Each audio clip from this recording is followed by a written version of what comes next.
आणि मग हे निवडणूक झाली म्हणल्यावर तरुण पोरं थोडे उत्साही असतात, त्यामुळं त्याने तो उत्साह साजरा करण्याचा प्रयत्न केला.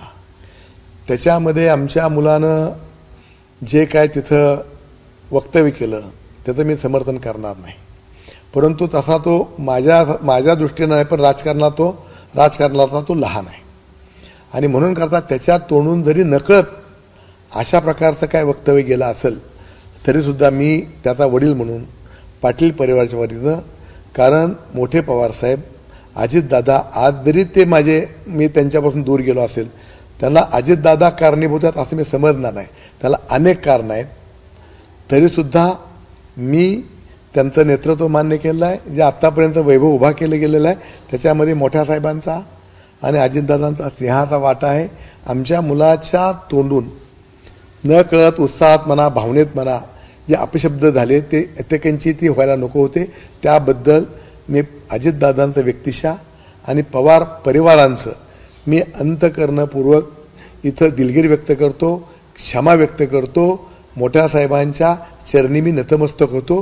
माझी विनंती राहील की हा विषय आता इथं थांबवावा. साहेब, ज्या पद्धतीनं हे विषय बाहेर आला त्यानंतर आता सगळे राष्ट्रवादीचे जे कार्यकर्ते सुरत चव्हाण असतील, अमोल मिटकरी असतील, रोहित पवार असतील, हे सगळे आपल्यावरती टीका करतायत. मालक आता गुलामगिरीकडे चालले अशा पद्धतीची टीका अमोल मिटकरी खाली शकतात. आता तेवढा तर त्यांनाही राग असणारच आहे ना, कुणालाही स्वाभाविक राग असणारा, परंतु मी आपल्या मीडियाच्या माध्यमातून त्यांनाही विनंती करतो की आपला बी एखादा मुलगा असेल चुकला तर आपण त्याला पदरात घ्यायचं असतं. अजितदादांनी पार्थ असतील किंवा जय असतील तसा समजावा त्याला आणि त्याला पदरात घ्यावं ही मी आपल्या मीडियाच्या वतीने मी त्यांना विनंती करेन. खरं तर रोहित पवार हे विरोधी पक्षात आहेत, मात्र असं ते असं म्हणतात की बाबा बाळाराजे पाटील हे खूप छोटे आहेत, मात्र त्यांनी अशा पद्धतीनं वाईट म्हणजे अशी भाषा वापरली त्याबद्दल आम्हाला खूप वाईट वाटतं की अजितदादांबद्दल अशा भाषेत बोलले. साहजिक आहे ना, ते कुठे मी नाव बोलू, म्हणून तर मी पहिल्यांदाच म्हणलं की तो लहान आहे, चुकला असेल तो चुकलेला आहे. भावनेच्या भरात जोशमध्ये मुलांच्या समोर बोलताना चुकून त्याच्याकडनं असा एखादा शब्द गेला म्हणून करता आपण आई जर मांडीवर लहान मुलांना घाण केली तर मांडी कापत नसती, तसं तुम्ही मोठ्या मनाने ते संपून टाकावा विषयाची माझी विनंती आहे.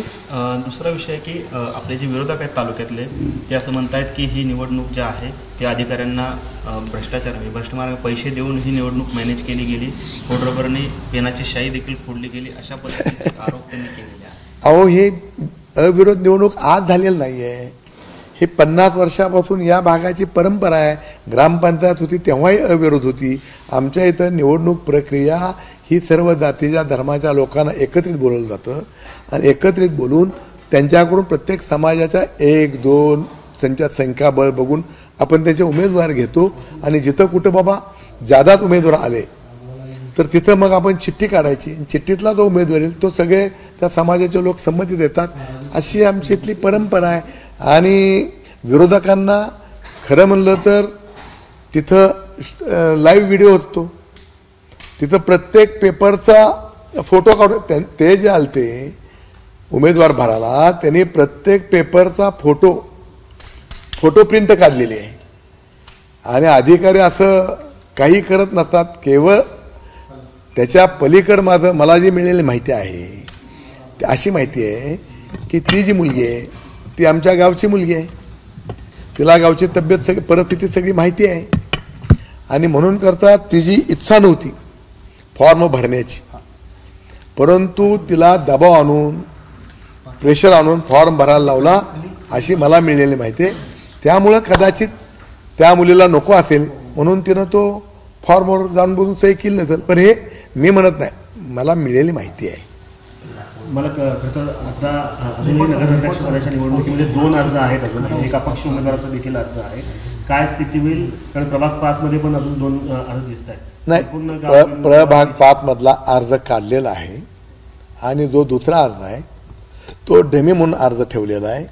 एक अर्ज काही अशाच काय घटना घडल्या तर बदल होतो म्हणून डमी आपण प्रत्येक निवडणुकीमध्ये अशा प्रकारचे डमी अर्ज ठेवले जातात. ही सगळीकडची पद्धत असते, आपल्याच पॅनलचे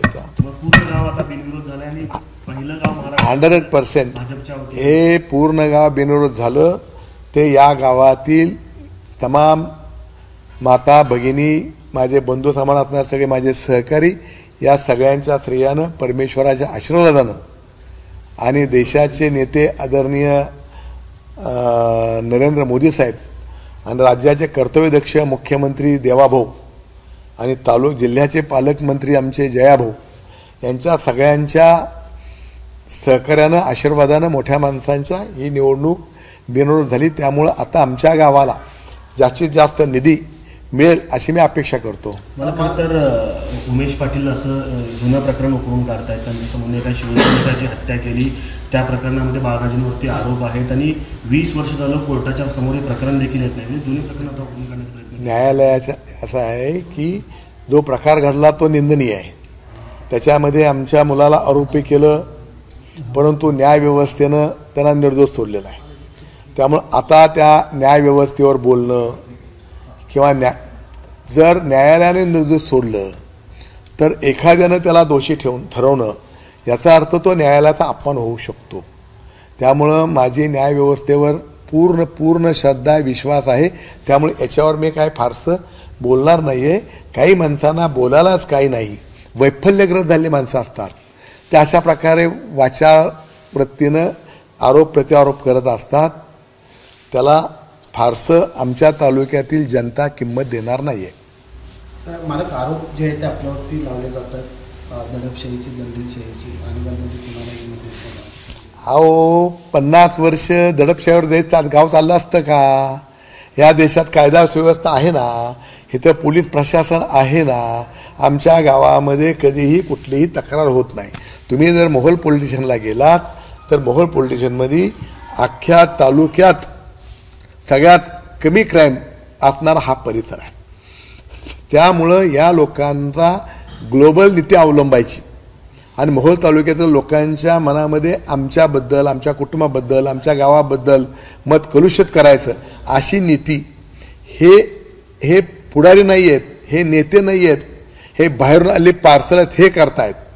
इथले जे माझे पारंपरिक विरोधक आहेत, जे पिढ्यानपिढ्या आमचे त्यांची विरोध आहेत, त्या लोकांना आमच्या गावाची, आमच्या भागाची परिस्थिती माहिती असल्यामुळं, त्यांना जाण असल्यामुळं ते अशा प्रकारे कुठल्याही प्रकारचं आमच्या गावाबद्दल कधीही टीका टिप्पणी करत नाही आहेत.